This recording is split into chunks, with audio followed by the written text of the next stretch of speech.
Don't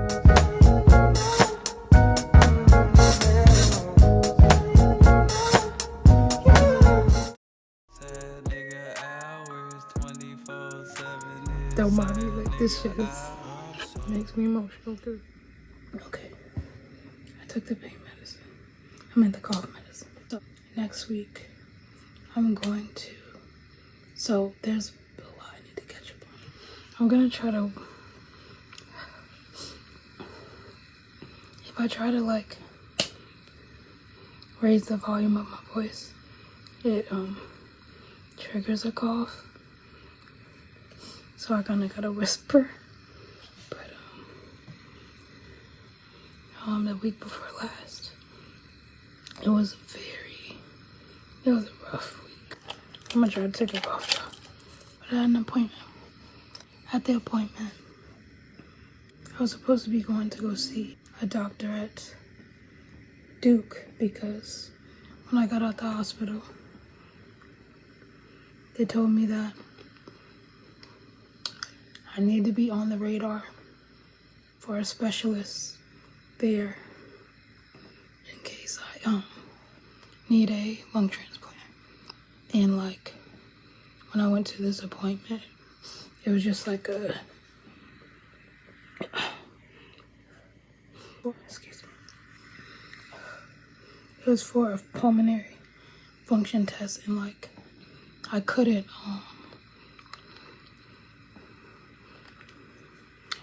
do the test.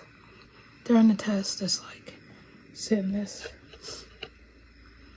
little like booth and put this thing in your mouth. You close your lips and they over it, and they plug your nose, and then you basically do like breathing exercises. So they'll ask you to exhale all the air out of your body, and then take really deep breaths in, or a deep breath in, as deep as you can get it, and then they'll tell you to hold your breath. And I was really, really upset because I couldn't complete tests because I can't like inhale super deep at all. And when I exhaled, because I couldn't inhale, triggered me to cough, so I was coughing. So we couldn't do that. And then while I was waiting to see the doctor, basically like Duke had called me and was like, oh, we canceled your appointment, which was like the following week. So it's supposed to be last week. And they said that it was because of insurance change, which like I'm working off of like insurance from the marketplace. So like I had to switch insurance. Anyway, yeah, and I don't fucking have Medicaid or whatever because they're just taking forever to like approve me. So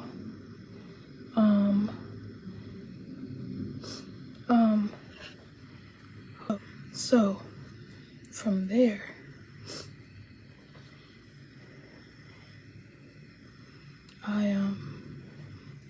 he said during the appointment that, because I was asking him stuff like, I asked him, was my right lung worse than the left? Because when I lay on my right side, I can hear wheezing when I breathe. And he was like, no. And he like pulled up pictures of like the most recent x-ray I had. And like I have access to it. I don't be looking at this stuff all the time. But I can see it was very, because I went and looked up like how people with my condition, like how their lungs look, and like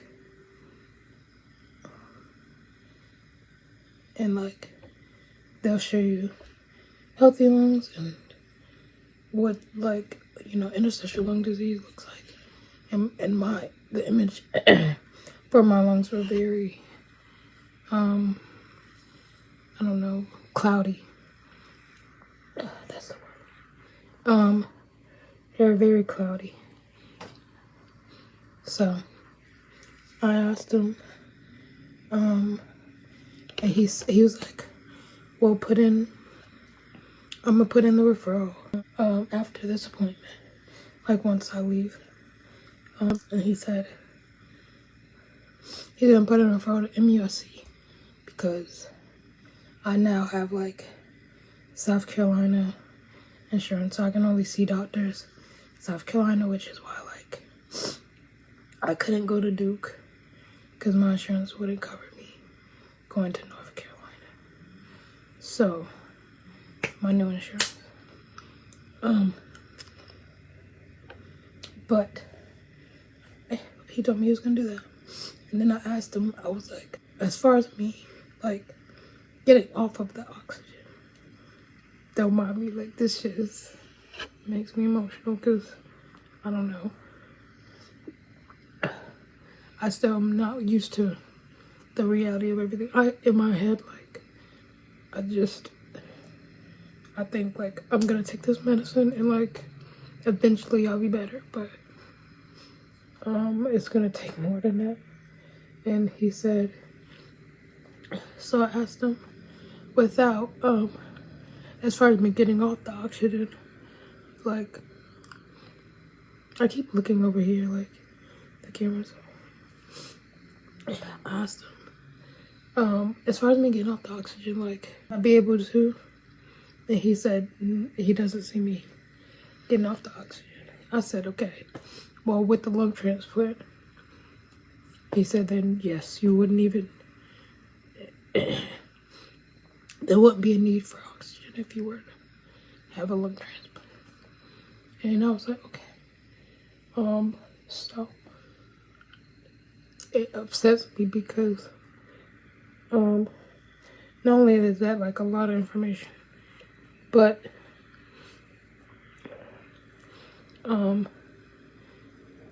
when I was in the hospital previously, they mentioned, oh, like, get in contact with Duke. Because, like, worst case scenario. And because I'm having to go through this process, I feel like they're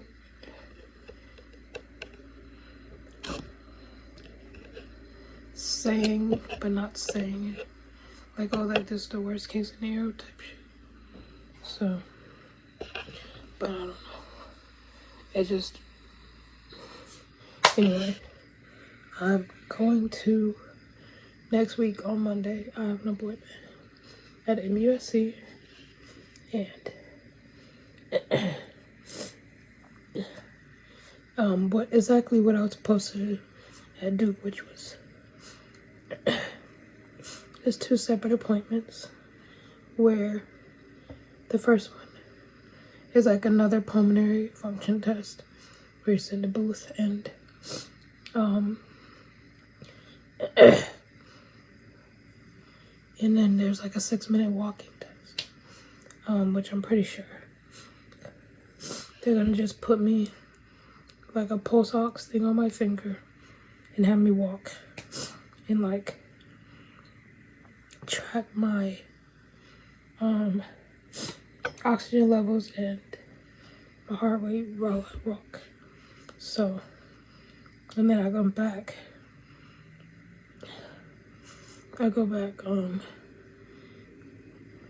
like 3 weeks after, and it's the new patient appointment. So I guess I'll be meeting a doctor, and they'll be going over the results and like, I guess some type of game plan, or like, I don't know, like hopefully I get more information on being on the donor list or whatever. Yeah. It was very, it was just a lot of information that day. I felt like really discouraged because although I essentially feel better than I did when I first got discharged, as far as like my stamina is better. Mind you, I am still taking like cough medicine, pain medicine and stuff, but my stamina has improved a little bit because I'm not like having to sit down and like brush my teeth in like segments. I can stand and do that type of stuff.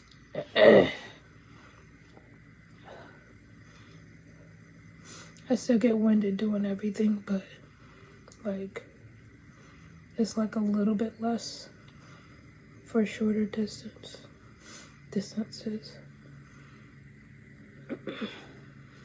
But yeah, that's the update. It's been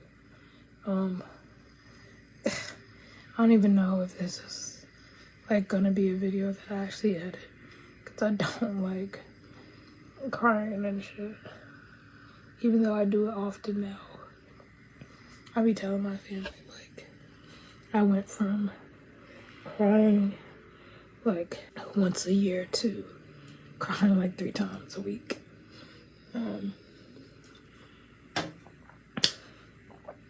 Mainly because if I feel the need to cry, I'm gonna cry. Like, I'm not holding back anything. Like, it's too much energy to be like holding back tears. So I just let it flow. I'm trying to like stay hopeful and be like optimistic about things. But if I'm gonna be honest, the week before last, I was like, it has been a dark period, but that part was like where I've had the most anxiety. Like, I don't even take I have anxiety medication, but I don't, it's as needed for like if I feel like, you know, I have an anxiety attack, or if I'm like panicking. And they prescribe it for other stuff, but I've been taking that more frequently. This has just been like a hard pill to swallow overall. And I can't say that I'm still, that I've accepted everything, because I haven't. I'm hoping that everything works out in my favor. I don't want to get on here and just be, you know, a Debbie Downer, but I've been struggling. But yeah, that's really all I have to say. My Nana's birthday is tomorrow, so I'm gonna drink some tea and everything to make sure I like my voice sounds good, so I can talk to her. Because when I talk to her, she'll be like, don't talk, just nod. I don't want you to strain your voice. That's really all I have. I'm trying to like, what is the term when people have tunnel vision? I feel like I'm trying to see the light in the tunnel, but I feel like I'm so far back that like it's like not, it's like barely anything, you know? Almost like, I don't know, if somebody was holding like a birthday candle that was like a mile away from you or something. That's the amount of light I see at the end of the tunnel. So it's almost like non-existent at times. Yeah, I've been practicing like a gratitude journal. I want to push out videos even documenting everything. But I have to find ways I can like edit it where I don't have to talk or do voiceovers or anything. So I'm like studying cinematography and how I can start implementing that in videos more so that I can like get across to the viewers what I need to without necessarily like saying anything. So yeah. That's really all I have. I hope everybody's been okay. Are y'all glad to have TikTok back? I know I am. It was only gonna be that or like, I don't know how I'm gonna get Vine back on my phone, but something had to give. Anyway, I'm still in school, so I have homework to do. Let me go do my discussion post.